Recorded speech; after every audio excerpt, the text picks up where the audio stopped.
Is your Jeep Cherokee screen going black when you plug in Apple CarPlay? Statistics show that 80% of these black screen issues are actually caused by failing data cables. Let us diagnose the problem step by step.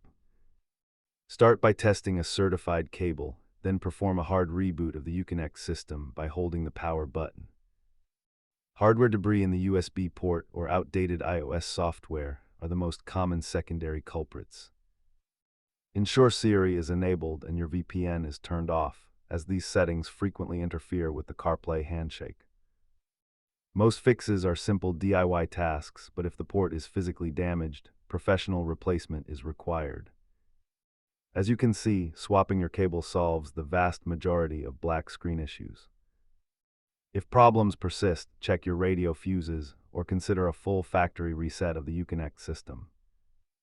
Keep a high-quality cable and contact cleaner in your glove box for quick troubleshooting on the road.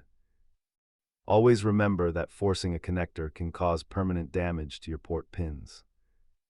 If these steps didn't clear your screen, it might be time to visit a dealer. Thanks for watching.